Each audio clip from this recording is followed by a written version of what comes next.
Why do we feel it's necessary to yak about bullshit in order to be comfortable? I don't know. That's a good question.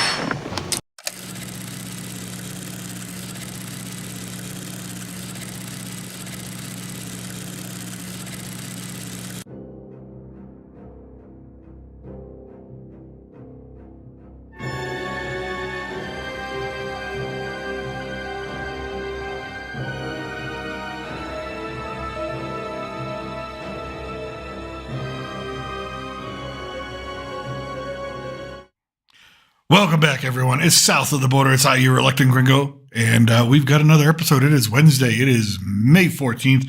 We got a lot of stuff going on. I almost swore there. Try not to swear too early in the video because then I get flagged. But we got a lot of stuff. But welcome back. Pleasure to have everybody back, and anyone who's going to be joining us later on. Thank you very much. Appreciate it.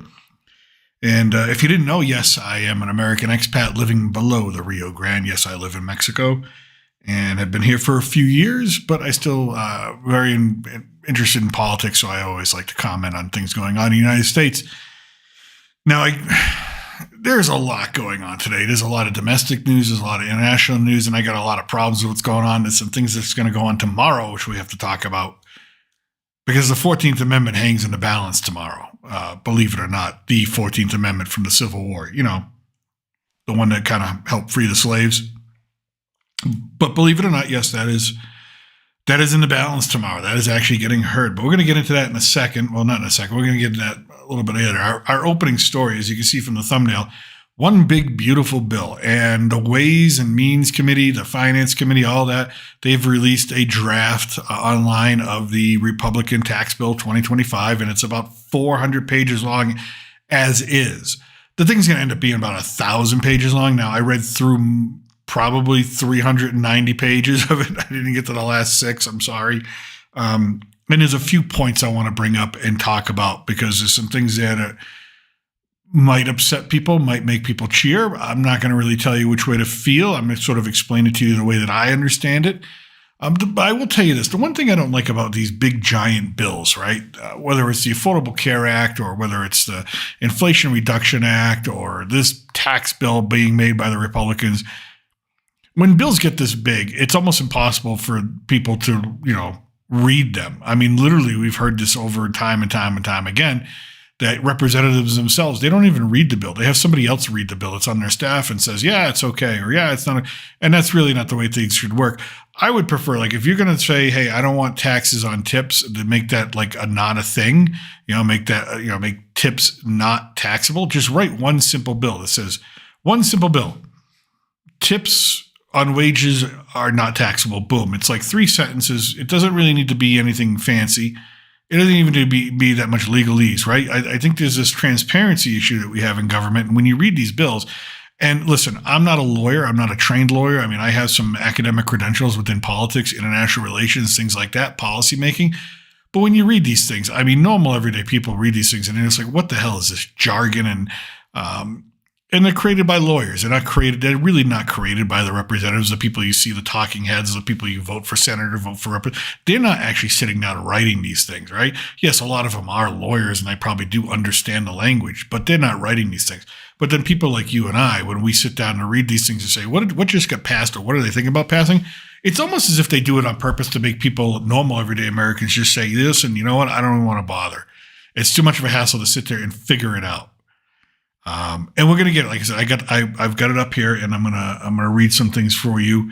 But like I said, it's about 396 pages, exactly 396 pages long as is, and it hasn't even gone to markup. This is just a House bill. It still needs to go to the Senate, where I don't think it's going to pass. As is, it's not going to pass. I know that for a fact. As is, and it's not going to pass. There's too many senators representing too many states with rural areas that are going to be negatively impacted by this bill, and some of the things it does with Medicare and Medicaid.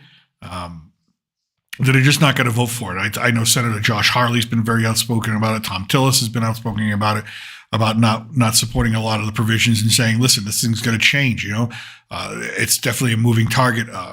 Lisa Murkowski, Senator Murkowski, Susan Collins from Maine, Murkowski from Alaska, definitely 2 other senators on the Republican side that are just not really on board with the bill with the way that it is.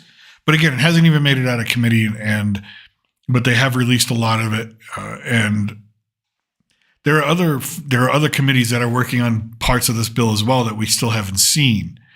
So we're going to get into some of it. I'm not going to get into all of it, but some of it, because I think it's really important to actually figure out like what's going on here, and who's, and what's going on with our taxes, because this bill is going to be long lasting. It's going to be 11 years, 12 years, 13 years. It could be 20 years. So some of this stuff doesn't sunset.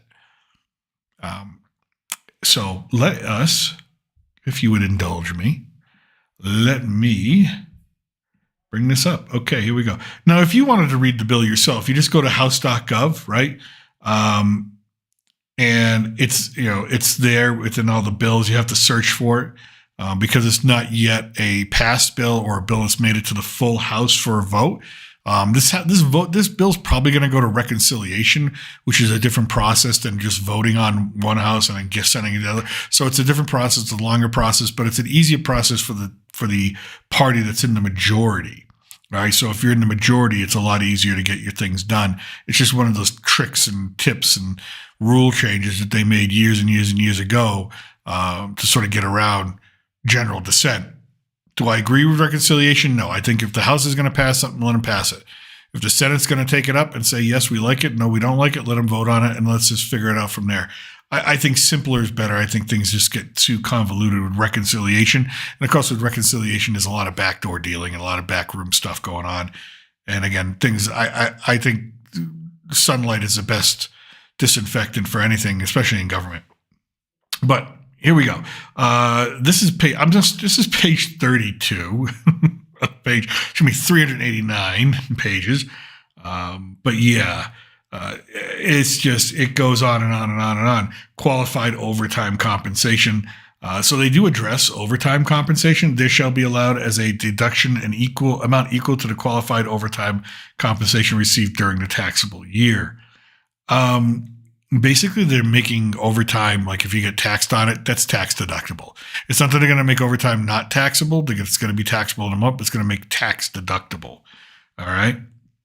Which is cool. Like I used to work a lot of overtime when I worked hourly wage. Like when you're hourly and you work overtime and then you think you're like, oh man, I put in 10 hours overtime this week and you think you can get this huge check. Then you finally get your check. It's like, wow, the government took like half, if not more than half, 60%. It's sort of like, why did I work all the overtime? It wasn't even worth it. It wasn't worth the time that I didn't spend with my family or spend doing the things that I like, right? Really the benefit, the return on investment isn't really there. And so I just think it's a terrible, terrible situation to get taxed that much on overtime. But there you go. And then here we go. Any qualified tip, any amount received by an individual during a taxable year if such individual is a highly compensated employee of any employer for the calendar year in which the taxable year begins or receives earned income in excess of the dollar amount in effect under section. Basically, it's talking about tips, right? We're talking about tips. And so they're trying to eliminate the tax on tips, but first they're trying to define what a tip is and who can get these tips. That's probably a good idea because, what if big banks and executives start calling their bonuses tips? Are those now not tax deductible, not taxable? So they're really trying to define it, which I guess, okay, that's a good idea. But yes, so we do have the whole overtime. And that was a promise that Trump did make. He wanted to get rid of overtime get rid of taxes on overtime on tips, and that type of stuff. Additional tax relief for American families and work. No tax on tips. And what is a qualified tip? Okay. Tips received in the course of trade or business. In the case of qualified tips received by an individual during any taxable year. So again, they're trying to define what that is because if you don't define what a tip is, right? You think of the waitresses, they don't make really that much money. I mean, you go back to the old classic scene for the opening of Reservoir Dogs, here's this world's smallest violin playing just for the waitresses. But I mean, they don't make much money. Waitresses don't make a lot. They live off their tips and tips are taxable. And not only that, but a lot of times when you get a tip as a waitress or a waiter, I don't mean to make it gender. I don't mean to do that to anybody, but when you do that, a lot of times, and I have a son who works in the restaurant industry, you don't get to keep that tip right away, right? That's not yours. Like I remember when I was working as a waiter in high school, if I got a tip, it was mine, right? And I didn't really report it. I was a teenager, whatever, right? But now they have to be put in like this general compensation jar now. And at the end of the night, all the, gets divided up evenly, and then you got to report it. But this is the money that they really need to live off of, right? So I think it's a good idea to define what a tip is, and then who really needs who really needs this type of relief. So I think that's a good part of the bill, as far as I'm concerned. As far as I've been reading it, I haven't seen anything nefarious or anything too tricky in it. But then again, it is a lot of legalese. And again, when you read through this bill, I swear to God, they make this on purpose. So normal, everyday Americans just don't want to read this stuff to see what's in it, right? And again, I guess how many people have the time really, again, to read 400 pages of tax legislation? Believe me, I tried, and I got through most of it. It's head breaking. It really is head breaking. I think I'm a smart individual, but I'm not going to lie to you and say here I understood every single word that came down this thing, because there's also references to other legislation that you have to go now look up. Like, oh, this is going to amend tax code legislation from 1989, subsection 5, and I'm like, what the hell, right? So there's a lot of room for funny business. Okay. So no tax on tips. What they're trying to define what a qualified tip is such term shall not include any amount received by any individual unless the such amount is paid voluntarily without any consequence in the event of non-payment, is not the subject of negotiation, and is determined by the payer.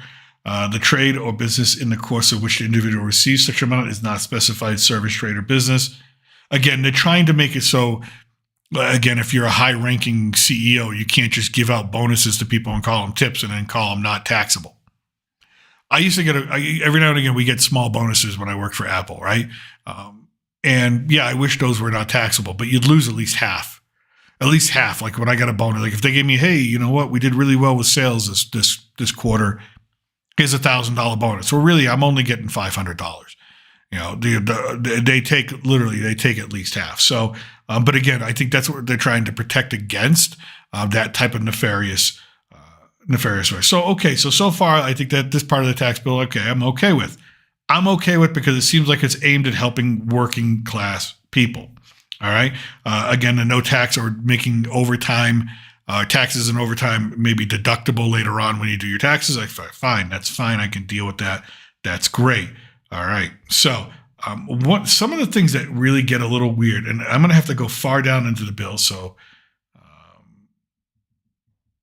and I'll have to just hopefully remember. Here we go. 300. Okay, so it gets into what they call remittance taxes. And I'm very familiar with what a remittance tax is. Now, there's a lot of stuff in this bill that's aimed against illegal immigrants. I'm going to just put it out there. It's aimed against illegal immigrants, but it's also aimed against regular immigrants who might have family still in their originating country. And that's where the remittance tax comes in. So let me, again, it's, here we go. Let's find it here. There we go.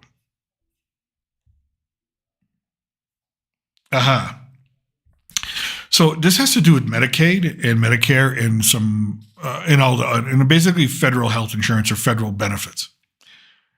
Again, I'm not going to tell you how I think you should feel about this, because I think it's a very divisive issue. I know how I feel about it right now, but I'm not going to tell you how to feel about it until I read it to you and then get into a couple of the stories that sort of involve this. This provision, section 112103 of the Republican tax bill, the big, beautiful bill, as Trump would call it, disallowing premium tax credit during periods of Medicaid ineligibility due to alien status. Basically, no federal funding can go to anybody who's an illegal alien for Medicaid, Medicare, things like that. So when we hear about the Congressional Budget Office saying millions of Americans or millions of people, they never say Americans, millions of people will lose their health care. They're talking about a lot of illegal aliens who are on Medicaid, because there's a lot of states that allow that, including California, Illinois, New York, Massachusetts, things like that. So this provision would eliminate their eligibility for this federal benefit. Now, some of you out there are saying, yeah, that's great, good, because they're not citizens. And some of you out there be like, well, wait a minute. The other argument is that they're just going to walk into the hospital anyways, and they're going to cost us money anyways, because hospitals aren't going to refuse healthcare to anyone. And so we back to that old argument, right? So it really, but it is part of the Republican platform, and it is part of President Trump's tough stance on illegal immigration. So I kind of figured that this would be in the bill, but it's very straight. It's got its own section and everything. It even refers to the Affordable Care Act, so it's altering that, which did allow for illegal immigration or legal immigrants to receive Medicare or Medicaid. Now, states do that on their own as well. Again, an example would be California. They passed a bill where they're willing to pay for the health care expenses of illegal immigrants. That's fine. That's going to change right now because, again, the reason why this is no longer a Republican is good old Gavin Newsom. Let me pull up my news here. Good old Gavin Newsom. Oh, there he is now walking back as governor of California. He was all in on making sure that they were a sanctuary state. They offered all the benefits. Now he's going to walk back that health care for eligible undocumented immigrants. Why? Because it's costing the state too much money. It's a simple. Well, there's two reasons. One, it's costing the state too much money. And two, he's trying to pivot to the middle because he's running for president. Now, if you didn't know that already, no, he hasn't come out and said, I'm officially declaring my candidacy. That's not how it works anymore. He's positioning himself, rehabbing his image. After the fires, I mean, his image is basically in the toilet. I mean, that's just the way he handled that and sort of got a lot of crap for that. So Governor Gavin Newsom's 2025-2026 revised budget proposal. So the governor is making his own budget proposal for the state of California. That's what they do. Reneges on his signature policy to provide free health care coverage to all low-income undocumented immigrants as costs exceed expectations and the state anticipates challenging economic times ahead. Well, I mean, when you're a sanctuary state and you say, I'm going to accept everybody, well, everybody's going to come, especially if it's a state like California. Look, if you don't live in California, you've never been to California, we can talk about the state of the cities in San Francisco and San Diego and Los Angeles and the homeless and all that stuff. Listen, it's a warm state. It's a beautiful state. You get out into the country. I love it. One of my favorite places to go in the whole world is San Diego. I worked in San Francisco. I've been to LA, but I mean, it's beautiful. It's warm. So yes, it's a very enticing state for illegal or undocumented immigrants to go to. If they end up homeless, hey, you know what? Sleeping on the street in San Diego in the warm weather is a lot better than sleeping on the street in Chicago. Let's just face it, okay? But they also get a lot of benefits there because California allowed to themselves become a sanctuary state. But now it's going to cost them so much money, they're not sure how they're going to pay for it. So Newsom's office said that the government spending plan, which will be released late Wednesday morning, which it hasn't been released yet, at least I have not seen it yet, calls for requiring all undocumented adults to pay $100 monthly premiums to receive Medi-Cal coverage and for blocking all new adult applications to the program as of January 1st. So now what you thought was going to be free, you now have to come up with $100 a month. Now, again, these are low-income people. These are people who probably came across the border illegally with nothing but the clothes on their back. And again, I'm not here to argue against or give you or tell you illegal immigration bad, illegal, whatever. That's not the point. The point is that the state of California made a decision to do this, and everybody at the time was screaming up and down outside of California saying this is wrong, this is bad, it's going to hurt the economy. But here we are, the chickens have come home to roost. It was inevitable, folks. It was inevitable that at some point in time, the ship was going to take on too much water and start to sink, and now they're trying to bail out. So now that not only are they going to charge people $100 that are already on the program, as of January 1st of next year, they're going to cut it and say, no more, we can't add anymore, because the governor's office said the changes will save a combined $5.4 billion in 29. Basically, they're almost $10 billion. I think the last report I saw, the projection was they're almost negative $10 billion for all this healthcare stuff. So when we go back to this big, beautiful bill, right, and we call it the Republican bill, is it really the Republican bill? Because now even the standard bearer of the Democratic Party is signing on to this kind of agreement. So again, it's something to be aware of, but this is what's in this bill. This is what they're attempting to pass. Now, limiting Medicare coverage of certain individuals, again. What it's trying to do is basically say, hey, the party's over. During the pandemic era, there was a lot of allotment inside the government to allow people who said, I just don't want to work and I'll just go on the government Medicare. Well, no, if you're an able-bodied person now, you're going to have to verify, or if you're not an able-bodied person and you don't have children, things like that, or a pre-existing condition, there's going to be a verification procedures that they're going to put in place. And if you're basically an able-bodied person and you can go to work and you can get a job, you're going to have to do that. And you're not going to be able to get your Medicare.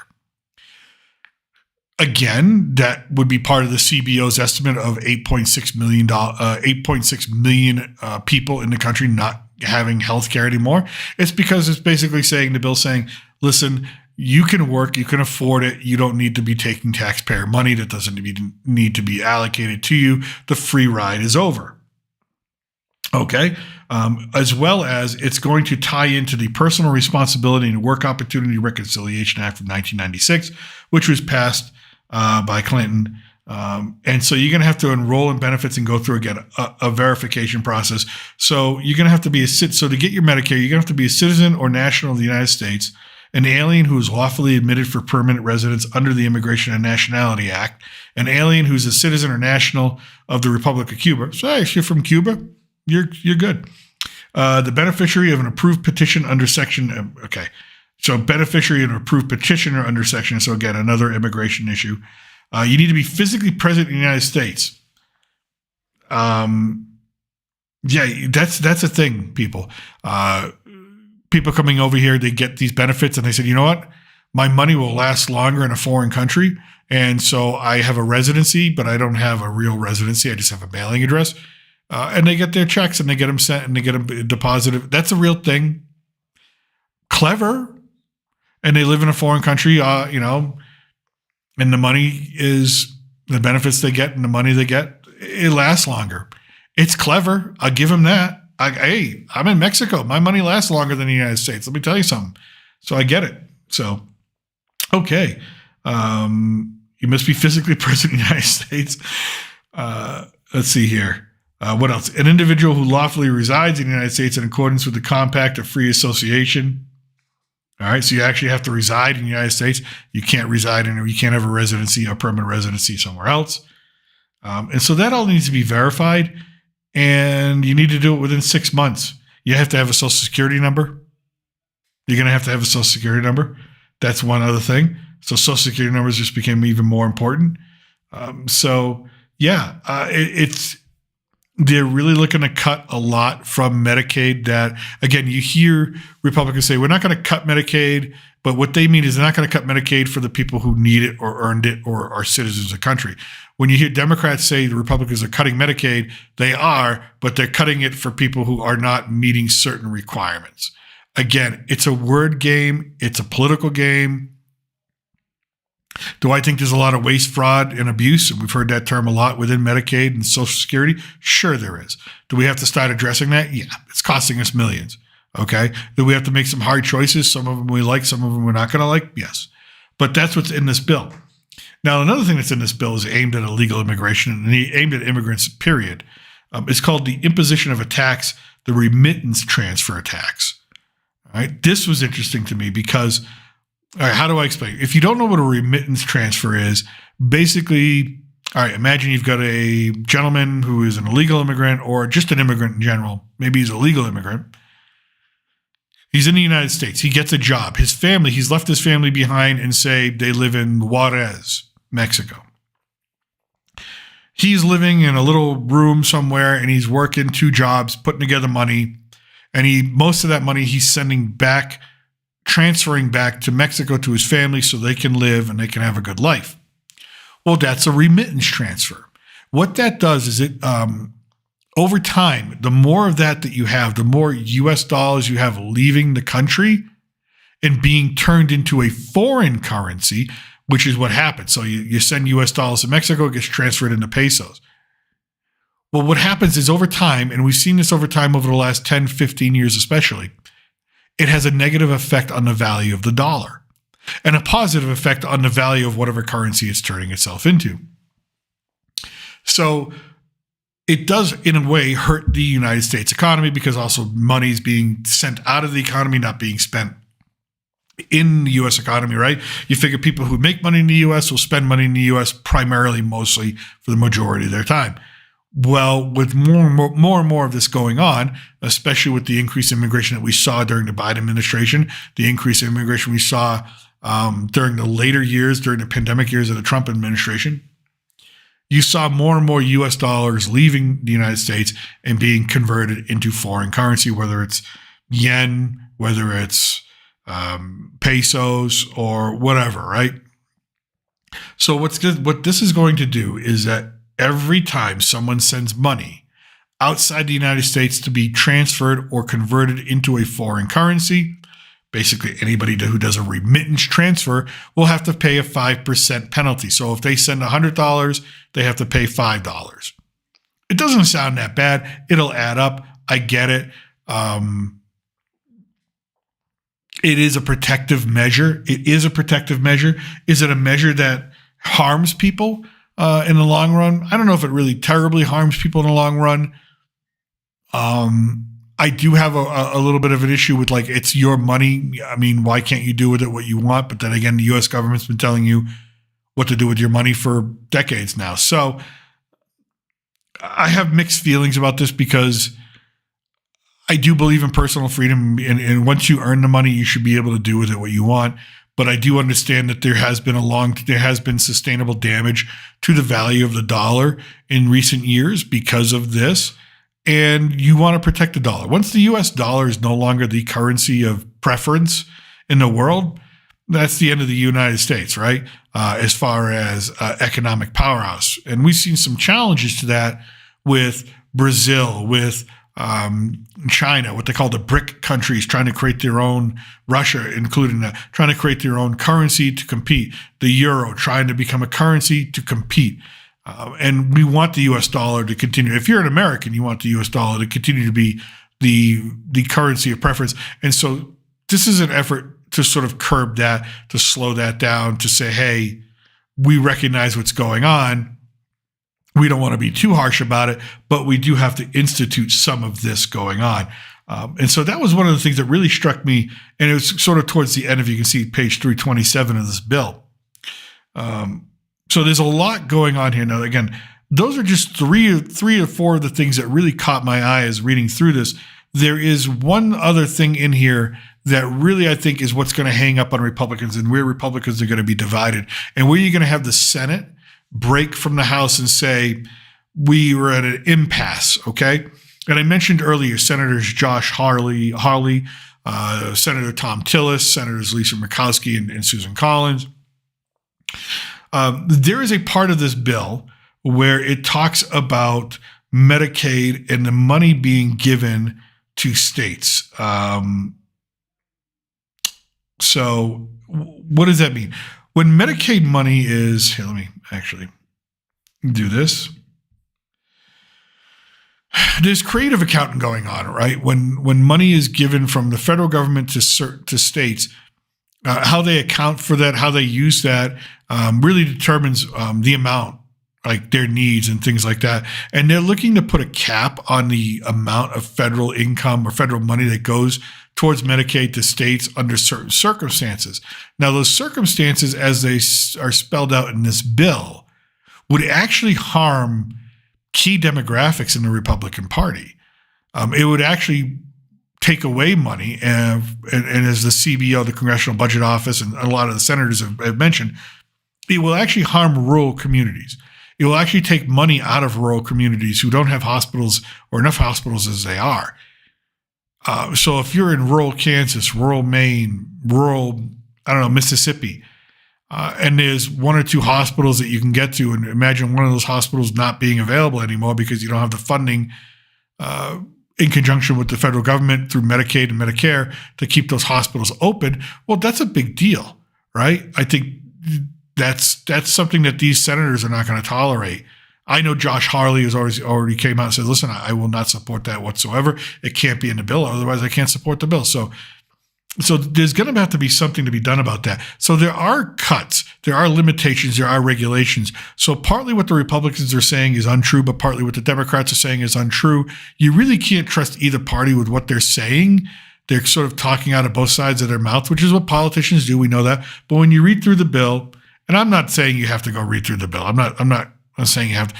I did it already for you. And I'll continue to read through it in the next few episodes. We'll have more and more that come out of this bill and more and more that come out as soon as they release more pages of it. But there are cuts. There are definite cuts to a lot of different things that, again, they're trying to cut $5.5 trillion over the next 10, 11 years. That's a very difficult thing to do if you're not going to cut social benefits, because social benefits take the most amount of money. So do I see this bill as it is passing? Absolutely not. This bill as it is will not pass. Will not pass the Senate, that's for sure. It may pass the House. Speaker Johnson might be able to get it through the House, but it's not going to get through the Senate as is. It damages rural communities in too many Republican states under too many Republican senators that are not willing to make those sacrifices. Again, there's a slim majority in the Senate, and already you have 4 senators saying no. Again, that's enough to kill any bill in the Senate. So it's going to have to come out. It's going to have to come back to the House. They're going to have to go through reconciliation. They're going to have to change a bunch of different little things in there.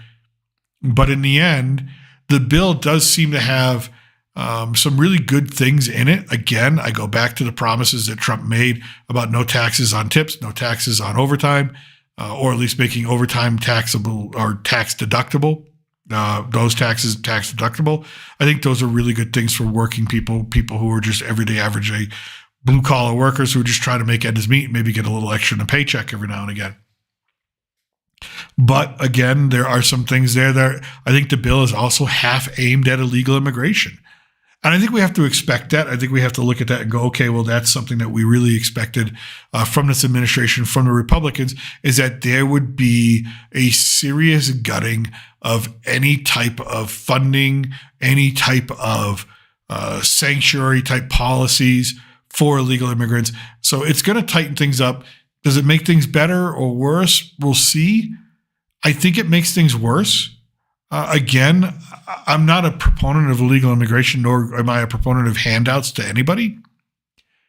But what I do know is that before we were trying to figure this question out, hospitals and healthcare and all that stuff was expensive either way, because hospitals don't turn people away just because they're an illegal immigrant. You walk in with a broken leg, if you're an illegal immigrant, they're going to treat you. You're not going to pay anything, so who's going to pay? The taxpayers, right? So there's got to be, again, we've got to figure that out. Unless we're all going to be really selfish. I mean, I'm not at the point yet. I mean, I'm an old grumpy man. I'll tell you that right now. But I'm not at the point yet where I'm going to tell hospitals to turn away illegal immigrants when they're sick or they're hurt. I mean, I'm still a Christian, So there's going to be something that has to break. I don't know what it is that's going to break, but something's going to break. So the bill as is, I think if you're worried about the bill as is, you don't have to be, because it's not going to pass. There's no way. I think what you have to be worried about is how far they're going to go with certain things or certain taxes or certain caps. That's the key. What they cap. What they say, okay, California, this is how much money we give you. Well, we're going to cap it this far down. And how much that hurts regular Californians. And again, how much it hurts regular Texans, how much it hurts regular people all around the country as they start to do that. I think that's really where the rubber is going to meet the road. Again, this isn't fancy, sexy stuff, news to talk about, but it's probably the most important stuff that we can talk about, because it really does affect our everyday lives, what these fundings and everything do for people. And how it will affect you. So there it is, the big, beautiful bill so far as it is in the House. It's expected to be 1,000 pages long. I will continue to read everything that comes out, and we'll see what happens.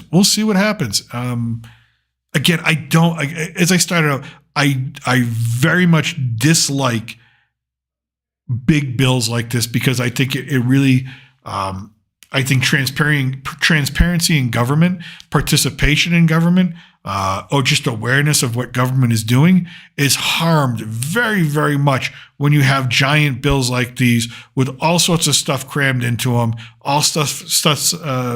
such legal stuff crammed into it that it just makes it hard for just everyday Joe Schmo like you and me to read through it and go, what is the government doing today? Okay. So there you go. That was basically, that's my run through on what the big, beautiful bill is. So with that, I think the second most important story of the week has nothing to do with the Middle East or taxes. It has everything to do with the Supreme Court, folks. Everything to do with the Supreme Court, because it's going to have a session tomorrow. It doesn't really ever have sessions in May. It doesn't really have full sessions in May. This is an emergency session. You're going to hear, they're going to have live arguments. And I'm probably going to have it streaming. You'll hear the audio. They don't allow cameras in the Supreme Court. By the way, if you've never been to a Supreme Court building, it's beautiful.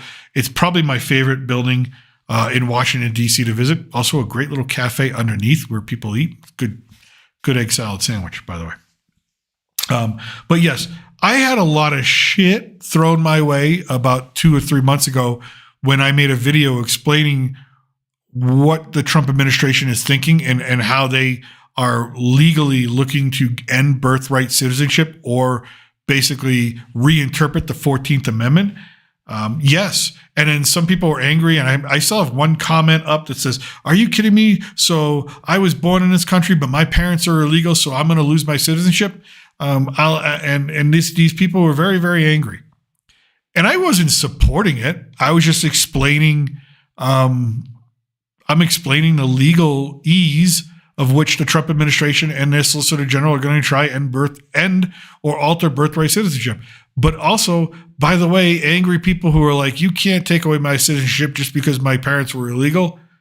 I would remind you of the amount of U.S. citizens that have already been deported, including children, with their illegal right. They still have rights as U.S. citizens. They can come, right? But still, they got deported.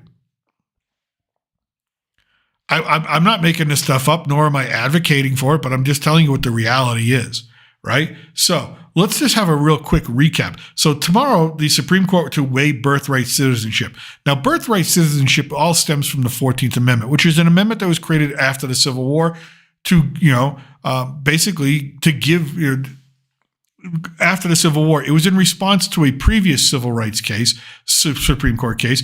Now, all of us that went through grade school, middle school, we all know the Dred Scott case. We've all heard about that. Dred Scott and his wife, they were slaves who ran away from their plantation. They ran from a slave state. They made it to a free state.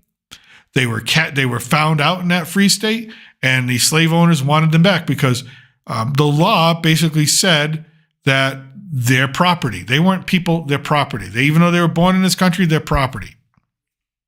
They're not people. So I went to the Supreme Court, and one of the most, I think, worst decisions ever made by a Supreme Court. And again, judging by the time, judging by this, but still, it's one of the worst. It's one of the worst decisions the Supreme Court ever made. They agreed with the slave owners and said, yes, these people are property. They're not real people. So the 14th Amendment, which was written by John Binghamton, who was a congressman from Ohio after the Civil War, he had that specific case in mind and said, hey, we can never allow this to happen. So we have to basically say, here's your birthright citizenship. Here, you're born in this country, you have your citizenship if you're the subject thereof. And that's the key phrase, right? When you actually read the 14th Amendment, it doesn't just say everyone who's born in this country is a citizen. It doesn't say that. And that, again, I'm playing devil's advocate. I'm not telling you this is what it is. I'm just saying this is the Trump administration saying there's a certain key phrase in there that says, and you must be the subject thereof, the state and the country, to become a citizen. I'll give you an example. If you are the ambassador from France and you're living in the United States, right? Because you're the ambassador from France to the U.S. Your wife is pregnant. She gives birth in a hospital in New York City. Their son or their child is not a U.S. citizen because they're not the subject thereof. They're not the subject of or under the control of the United States. So that's just sort of like an example, right? It's a real general example. So what the Trump administration is arguing is that someone who's come across the border, not taken an oath of citizenship or residency or whatever, right? That person is not a loyal subject of the United States. Therefore, when they give birth to a child, that child is under that same sort of guidelines that they would be like, hey, if the woman's from Mexico or Venezuela and she gives birth, well, then the child is a citizen of that country in which she came from. That's their thinking. And yes, the 14th Amendment was specifically aimed at giving citizenship to freed slaves to ensure that they had rights. So again, there is context and content that the Trump administration is pointing to and saying this was the intent of the law, but how did the intent of that law change? Well, it changed in 1898. In 1898, there was this famous case, Wong Kim Ark, a Chinese immigrant, Chinese citizen, U.S. citizen. Okay, so this gentleman, Wong Kim Ark, he was about 20 years old when this whole happened. But anyways, his parents immigrated to the United States. They lived in California. They had a business. They had a laundry business. They had a house. They paid their taxes. Now, immigration back then was an entirely different thing, right? They really didn't have that. But also during that time in the late 1800s, there was a huge scare against Chinese immigration, taking labor, taking jobs, the same old bullshit that you hear all the time. Well, after 20 years of living in this country, and of course, Kim Wong Ark was born in this country, born in California, raised as a child, went through the school system, that's all he knew. Well, his parents decided they wanted to go back to China and have their retirement and live in the homeland. They said, fine, sure. So Kim Wong Ark, as a 20-year-old, escorted his family, his parents, back to China, spent a couple of weeks there, made sure they were settled, and said, all right, I'm going back home to San Francisco where the business is, where our house is. He came back. He was stopped at the port and said, you can't enter. You're not a legal citizen. Even though he had all this, right? So it went to the Supreme Court, and the Supreme Court said, no, he's a legal citizen, right? And part of what they said was the reason why he was a legal citizen is because there was an established residency from his parents who had him here, right? There was an established residency, established business. There was an established footprint. So again, that's where birthright citizenship comes from. But again, here, the Trump administration will come, well, someone who just runs across the border illegally and is hiding and has not established a residency, not established any type of that does not apply. So this is going to be a very interesting argument. There's also going to be arguments included about lower court rulings about the Alien Invasion Act, about deportation. Tomorrow is a huge, important case. Will it be decided right away? No. It'll take a few weeks for them to write their opinions. If they might hurry them up and give an emergency opinion, but it's going to be interesting to see how everything's argued, what the questions are going to be from the justices. So definitely this is something we're going to be listening to. But yes, so tomorrow is the day in which we get a lot of show. I mean, it's going to be a lot of show. So on Thursday, justices will hear arguments in a high-stakes case that sits at the intersection of two fiercely contested areas of law: birthright citizenship and the power of federal courts to block presidential actions nationwide.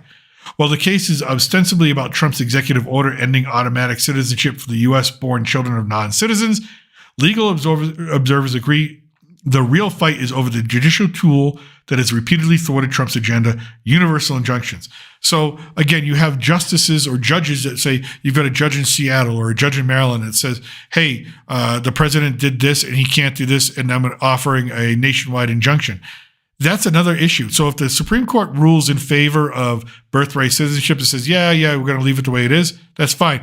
If the Trump administration gets a win on, hey, a single judge can't make a federal injunction and can't stop presidential action, that's the more, again, if you're an anti-Trumper, that's the one you care about more. As passionately as you can care about birthright citizenship, the one you want to care about more, if you're an anti-Trumper, is this idea that judges can no longer put up an injunction and stop presidential action. It would be an act of Congress that would need to stop that presidential action, or an action of the Supreme Court. So again, two issues that are extremely, extremely important. But if you're an anti-Trumper, what you want to be listening for is how the justices are leaning on that whole idea of judicial interference or judicial injunctions tomorrow. Now, if you are a pro-Trumper, same thing, right? Because you can, birthright citizenship. I mean, you want to end chain immigration, you want to end it, that's fine. You have other ways to end it. Build your wall, secure the border, right? If illegal crossings are down 93% since Trump took office, then you don't have that many people coming over and popping out a kid. So you're not really worried about the birthright citizenship. It's a minimal issue at best. So the big issue is going to be this whole idea of what power do federal courts and single lone judges have in interfering with presidential actions that revolve around issues that are deemed national security, that are deemed issues of national defense. That's going to be the important one. And I expect you're going to get a 5-4, 6-3 decision in favor of Trump on that. I really do. I think the Supreme Court is going to rule in favor of birthright citizenship being left as is, but I think they're going to rule in favor of President Trump and saying these justices can no longer continue to have this sort of interference in what he's doing. So I think you're looking at a split decision. Again, are you going to get a decision tomorrow? No, but you can usually figure out which way the court's going to go by listening to how they argue, how they question the questions. I'm really interested in hearing Sotomayor, her questioning, because as liberal or as progressive as some of the justices can be, for a Democrat and liberal, she's the one who's most reasonable. I do find her reasonable as in the fact that she's able to really ask questions that can corner any conservative and really have to make you explain. So it's going to be interesting to see where her questioning goes. It's going to be interesting to see where Kavanaugh's questions go, and Amy Coney Barrett, who has been, again, a Trump appointee, but she's actually been an enemy of MAGA supporters as of late because, there were a couple issues in a couple cases where she didn't vote in favor of the Trump administration. Now, she's not put on the bench to vote in favor of Trump every time. She's a justice, and she's supposed to vote in favor of the law, or how she thinks the law and the Constitution should be interpreted. So it's going to be interesting to see how she questions things. Gorsuch, another one. Now, Clarence Thomas, he very rarely asks questions, so I don't expect him to ask many. If he starts asking questions, then the Trump administration should get real nervous because it means he's even looking for some reassurance for how he's going to vote or if he should vote that way. And then Roberts is as cool as a cucumber, basically he's cool as the other side of the pillow, and we'll see what happens there. But it's going to be really, really interesting. So I can't wait. And we'll be streaming that audio live here. If you want to come and listen to it, I'll have my microphone on, of course, my headphones on, and commenting with it as I go. Try not to comment too much because I think hearing the arguments is really important. But yeah, so tomorrow is a huge day for the Supreme Court. Huge day. Huge, huge day. Or as Trump would say, huge. All right. All right, so with that, we've got so much other stuff going on in the world. Oh, my God. All right, we talked about this. We talked about that, so let's get this. Oh, hey, here's a quick story to piss you off. Listen, if anybody out there cares to hear my voice on this one, you do not pardon this guy. I don't know how you pardon this guy. If you don't know who this is, if you don't recognize his face, all of you should. This is former police officer Derek Chauvin. He's the guy who killed George Floyd. He's the one that you see in the video with his knee on the guy on George Floyd's neck. There is rumor, so much so that you've gotten people commenting on it. There's nothing imminent, but there is rumor that as of the 5th anniversary of the death of George Floyd nears, the governor and other public officials say they are bracing for the possibility that President Trump will undo the federal convictions and pardon him. Now, the president, we've talked about presidential pardon in the past. There is no limitation on presidential pardons in the Constitution. Zero. Now, when that was done, when the Constitution was written, there was a lot of argument back and forth that it shouldn't be that way, but it ended up being that way, part of the compromise. The president can pardon anyone he wishes for any crime that there is committed. Whether it's even, and he can even pardon people for stuff they haven't done yet in the future. They can issue a pardon, right? President Biden issued a pardon for his son that covered future actions. All right. But here's the thing. And again, this is someone you don't pardon. You don't pardon him. Whether you are, listen, I don't really care what side of the fence you are on the Black Lives Matter thing, right? I don't. That's not what this is about. You have a video of this police officer choking out a guy and then the guy dying.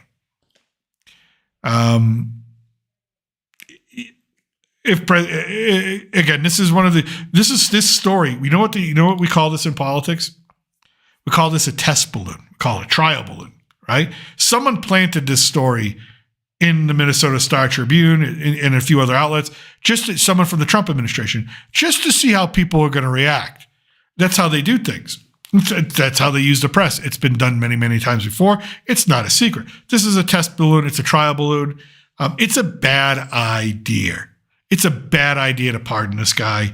But again, presidential pardon powers are constitutionally unlimited. They cannot be checked by Congress. They cannot be checked by the Supreme Court. They are absolute. So if President Trump pardons him. Now, does he pardon him for federal convictions? Okay, sure. Does that mean he gets out of jail? No, he still has state convictions. Guy ain't getting out of jail anytime soon. I think the guy was like stabbed or shot or stabbed. I don't know how many times in jail. So here's Governor Walz. If Donald Trump exercises his constitutional right to do so, whether I agree or I strongly disagree with him, if he issues that pardon, we will simply transfer Derek Chauvin to serve out his 22 and a half years in prison in Minnesota. So no indication whether they're going to do it or not, but I think it behooves us to prepare for it.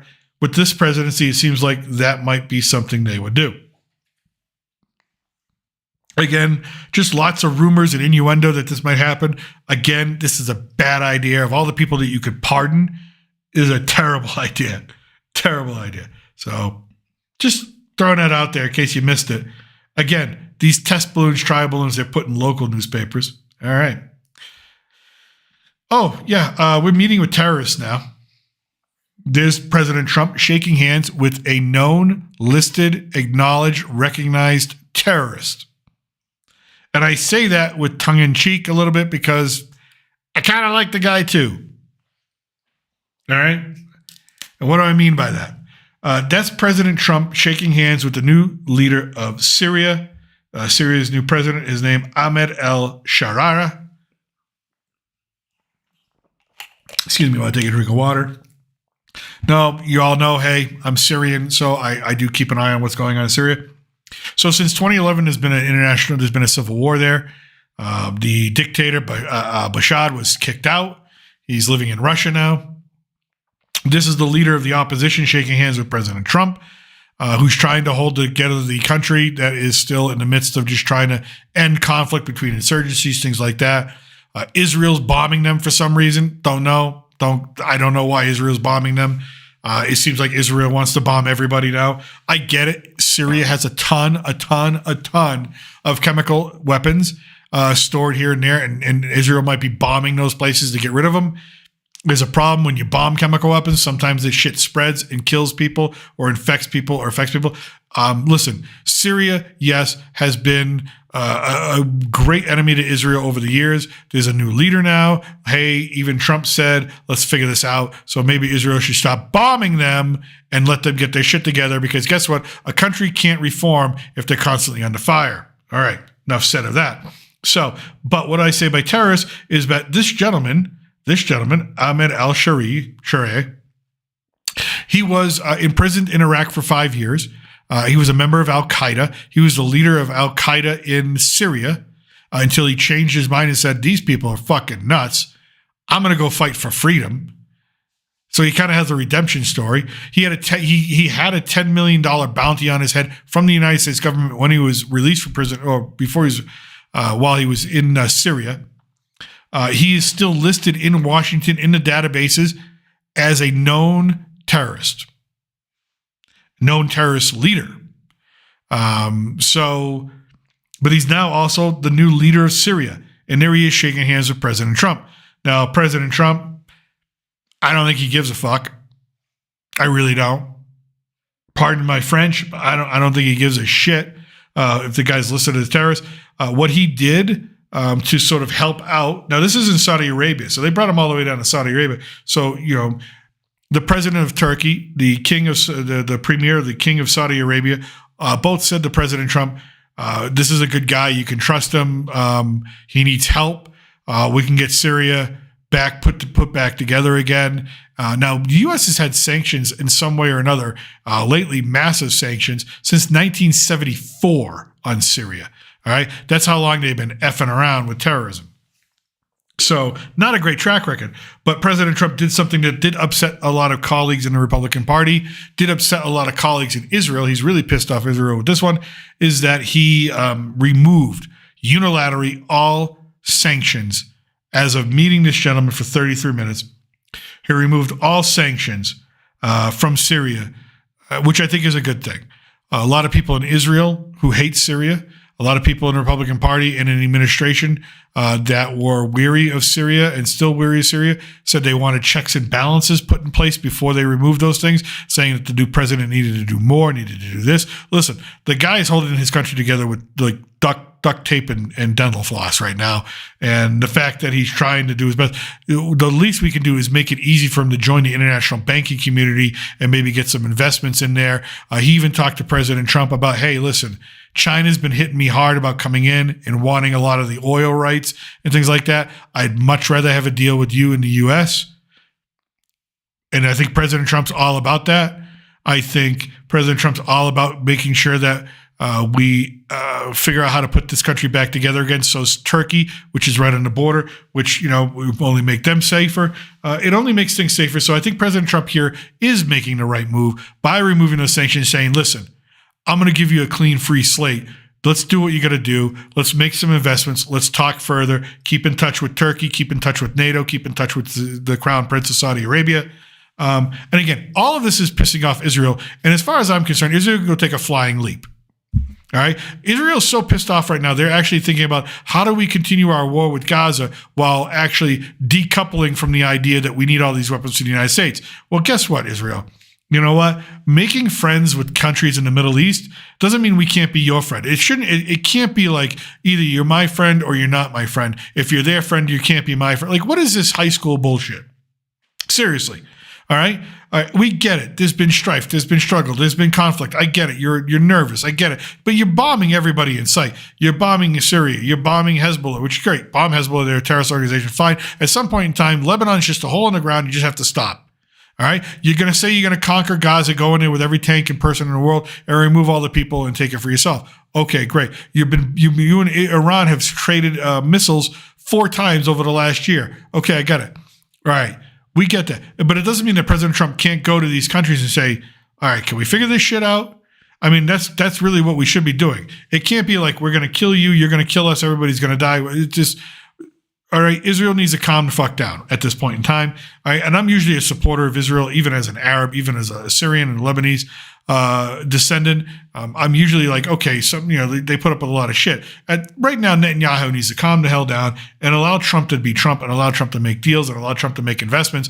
Because let's face it, if there's one thing in politics that I've learned that's been almost rock solid correct every single time, is that countries who have economic interest and trade agreements between each other very rarely, if ever, go to war. And that's what Trump is well aware of this, right? President Obama was well aware of this, and that's why he tried to make as many trade deals as he could in the Middle East, right? George W. Bush was not aware of this, and that's why he didn't make trade deals, and he tried, he went to war, right? President Trump is very well aware that in the course of human history, modern human history, that when you have economic deals between countries, investments, all that, infrastructure, all that, it's very, very rare that those countries will end up going to war with each other in a physical capacity. And that's what he's trying to do. And that's what all his accords are all about. That's what all his deals are all about. They're all about, hey, can I bring a semblance of order and peace and say, hey, yeah, you might be pissed at us and you might be thinking, let's go to war, but you're also thinking, oh shit, we have all these investments. I don't want to give that up. So there he is. And again, he's shaking the hands of a known terrorist. He's going to get a lot of shit for that. He's already getting a lot of shit for that. But in this case, this is one of those places where I'm going to support him and say, cool, try to figure this out. It can't be any worse than it was. Al-Bashar was using chemical weapons against his own people. The guy previous to this guy was using chemical weapons against his own people, bombing schools and hospitals. There is horrific video you can find online. And I suggest if you've got a strong stomach and you want to watch it, that's fine. If you can't take like the idea or the pictures of a mother frantically trying to cleanse her baby, her 6-month-old, who's naked and burning with chemical weapons and powder all over their body, screaming and crying. And it's just the most horrific things. And this is what this guy did to his own people. His own people. So I'm willing to give this ex-terrorist or reformed terrorist a chance. And I'm glad President Trump is too. And anybody else who's upset about that, okay, go back and take a look at those videos and tell me what's worse, this or that. All right? Because it's a video that I remember this one video. I can't get it. It'll forever stay with me. Forever stay with me. And another one where a video of a little girl walking down the street and they're just having fun, and they look up and there's a cluster bomb missile coming right for their school. And the video ends with just smoke. Just ends. And it's the president of Syria bombing his own people because he's just pissed off that they're not doing what he wants them to do. So thank you, President Trump, for trying to give Syria a chance from this Syrian American, Arab American. I appreciate it. Lord knows they need something because they can't do it on their own. Absolutely no reason. No way they can do it on their own. All right. Oh, here's fun. Here's fun stuff. I saw this article and I had to reread it a couple times because I was like, what? Let me read the headlines for you. Germany foils alleged Russian plot to mail incendiary devices. Well, it looks like they're getting up some evidence in Poland and Germany that the Russian government is hiring people or having their own agents try to load up planes from DHL and all that stuff with incendiary devices that will blow up, and these planes are going to the US, the UK, Canada. I'm not shitting you, folks. This is a real story. This is a real story. The conspiracy, if confirmed, shows Moscow continues to target the West with acts of sabotage despite Trump's arrival in the White House. Putin's desperate. He's losing. He's losing the war. He's a pariah. He's got, 3 friends? He's even starting to lose Trump, I think. So German police detained 3 men suspected of planning to mail packages laden with explosives in a Russian-sponsored act of sabotage reminiscent of recent attacks on DHL logistic hubs, prosecutors said Wednesday. The arrest could shed light on last year's explosions at DHL hubs in Germany and the UK, which Western security officials allege were part of one of the most audacious acts of sabotage ordered by the Kremlin and whose target included flights to the US and Canada. Doesn't that mean that the Russian government is engaged in acts of war against the United States? What is the end game here?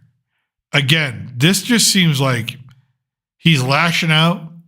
They got everything going on, trying to create chaos. It's bad. Like, this is bad. And the fact that this article, this story, like if I go out on Fox News today, I don't see this. If I go on CNN, I don't see this. If I go on MSNBC, I don't see this.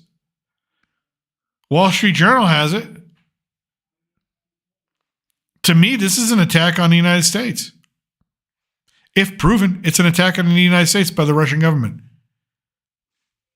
And yet we're still wondering how to end that war. I don't know, maybe now, maybe it's Putin asking for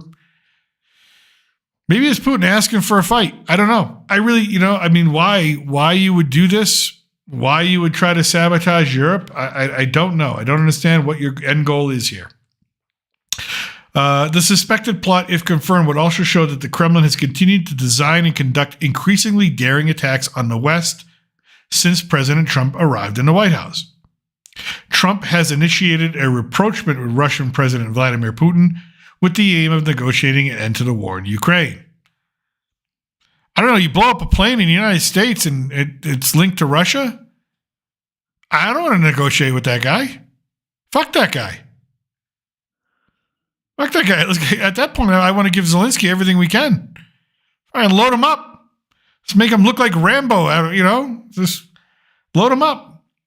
European officials suspect Russia was behind a string of incidents in the region in recent years, including the spraying of divisive graffiti, the severing of subsea cables in the Baltic Sea, arson attacks on a weapons factory, and the planned murder of a German defense executive. And this is typical KGB shit. This is Putin. This is where he comes from. This is what they do. This is what he knows. This is how he grew up. So this doesn't surprise me. It surprises me that this article is not getting more play. All right. I think if it was getting more play, it would just enrage Americans. I think it would turn it against. I think Trump would have to act. While authorities have detained and charged suspected Russian proxies for some of the attacks, governments have struggled to obtain evidence that they were acting on the Kremlin's behalf. Of course, because the Kremlin is very careful. This might be changing. This week, Poland said it would close the Russian consulate in Krakow after finding evidence that Moscow was behind a fire that destroyed Warsaw's biggest shopping center last year. Again, Putin wants Soviet empire. He doesn't want Soviet expansion. He doesn't want the Soviet Union. He wants the Soviet empire back. And to do that, you have to sow discord within these countries. That's how they did it the first time. They sowed discord, and then they took over. And so this is KGB playbook.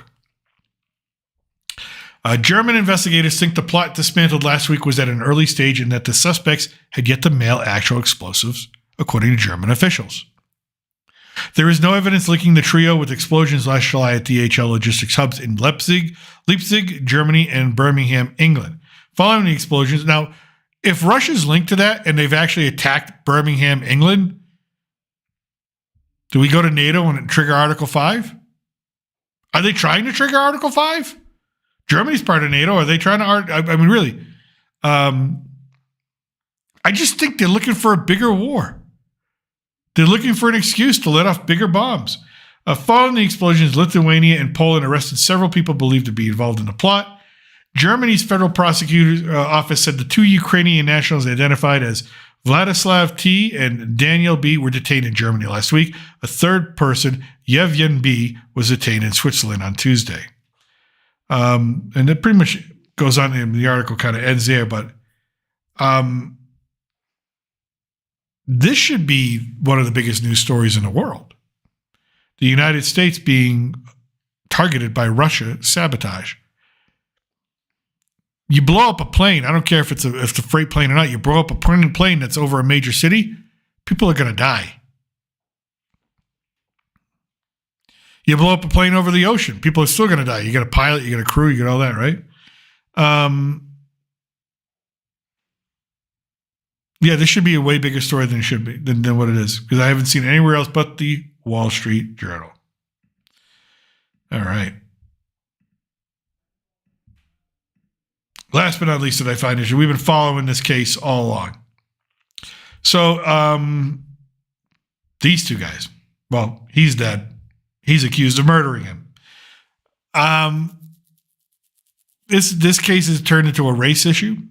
And we knew it would from day one, from minute one when we read the first issue, the first article, the first headlines about it. We told you it was going to turn into a race issue. It has. But I believe in innocence. The reason I bring this up, I believe in innocence before guilt. This gentleman here, Carmelo Anthony, is innocent until proven guilty in a court of law. Now, you may speculate all you want. That's your free right. I have speculated all I wanted. That's my free right. But in the end, he deserves a fair trial. Did he stab this kid to death with murderous intent, or was he self-defense? Well, we'll find out sooner or later, but he will be allowed. He will be allowed to graduate. A suspected Austin Metcalf killer allowed to graduate from high school despite murder charge. He's not going. Now, a lot of social media out there is saying, oh, they're going to have a high school graduation and you're going to have this murderer there. It's not safe. It is all sorts of, right, but he's not. Superintendent already came out and said, listen, he hasn't been convicted of anything. He has completed his requirements for high school. He has earned his high school degree. He will be allowed to graduate. He will not be at graduation. He will not be allowed to walk, wear a robe, a tassel, all that fun stuff. Right? He will not be a disruption because there's 200 other seniors who have achieved what they wanted to achieve and gotten where they needed to get to that want to celebrate and don't want that to be a distraction. But he's allowed to graduate. And I think that the fact that this is an article that people are upset, again, whatever happened to innocent before proven guilty? Right? He's innocent until proven guilty. And again, you and I can speculate all we want about what we would think about the evidence that we've seen. And we've gone over a lot of evidence. We've gone over on this channel a lot of evidence, all that stuff. I have my own opinion. My wife certainly has a different opinion. My kid has a different opinion as well. But until 12 members of a jury walk back and say he's guilty, he's innocent. And we have to treat him like that. We have to allow him the dignity of at least being able to accept his high school graduation, accept his high school diploma. I mean, if that pisses you off, it pisses you off. I don't know what to tell you. But this is America, Jack, and you'd want the same thing for yourself. So let the kid have his graduation. I say kid, they're both kids. They're 18, 17, but they're both kids. I mean, seriously. Those are kids. Those are children. Those are babies. Tragic story. We'll continue to stay up on it, but yeah, he's going to graduate. So good for him. All right, with that. Oh, it's a busy day today. I got a lot going on today. I really do. We got a lot of news stories today. We got a lot of news stories, a lot of good stuff, a lot of news. Tomorrow's going to be busy with the Supreme Court. I promise I'll get some more stuff out, some more content out. Hopefully everybody's seen, again, if you've been with me, not only do politics, I do pop culture. So yes, we do pop culture at night. And part of the pop culture is comic books. And so hopefully everybody's enjoying the comic book recap of Lex Luthor's first ever appearance. So hopefully everybody's enjoying that. And everybody's seen that. But I'll get some more stream cuts put out, and we're going to stream some video games today. A little bit more Oblivion. Been enjoying that game. My kid told me to play that game. It's hard for someone like me because I'm not used to those type of games, but it's enjoyable. It's actually huge. It's just thing goes on forever. But eventually I'll get back to DC Universe and some MLB. Maybe I'll play some MLB. I'll have some MLB up. So, but I thank you for everybody for joining. I really appreciate it. It's always fun bringing you stuff from south of the border and that perspective. It's always great hearing your commentary. I know last stream we had one gentleman who was very, very upset. Very, very upset with what I have to say. That's okay. You can be upset with what I have to say. It's okay. Not everybody's going to agree with my assessment. Not everybody's going to agree with my opinion. I don't adhere to one political philosophy. I am neither a hardcore conservative nor am I a progressive liberal. It really depends on the issue. I'm a bipolar political person. I really am. You can't nail me down. I was born and raised in liberal Massachusetts for 30 years of my life. Then I moved to Texas. Listen, folks, I got both sides. I mean, you don't get any more conservative than Texas in the United States. And I don't care what you say about California. There's nothing like institutionalized liberalism in Boston. And that's what I got fed for a lot of time. So I have a lot of different influences. I don't adhere to one political philosophy. I hope that's just the way I am. And if you do, that's fine. It's okay. Some things, like I said, some things Trump does I like. Some things that he does, and I look at him and I'm like, what the frig are you thinking? But with that, I'm going to get out of here. Go enjoy the rest of the day and get some work done. Again, I appreciate it. Drop me a line, drop me a comment, anything. Or if there's a story you want me to cover, or just have my opinion on, glad to do that. But I'll see you guys tomorrow.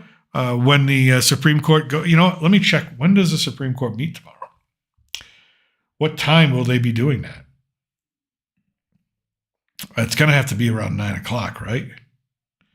Let's see here. Let me go to the calendar.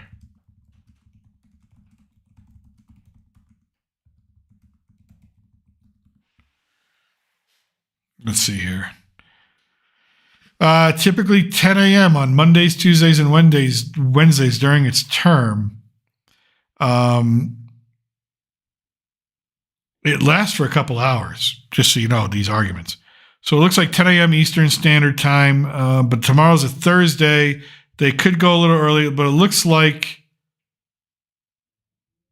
it looks like 10 a.m. Looks like 10 a.m. they're going to start to hear those arguments. So that's what time. 10 a.m. Eastern is shit. What time zone am I? I guess 8 a.m. I'll have to be up here. I'll be up 8 a.m. Listen to those things. Okay. We'll have that streaming. We'll have that going. All right. With that, I really appreciate it again. And I'm going to get out of here.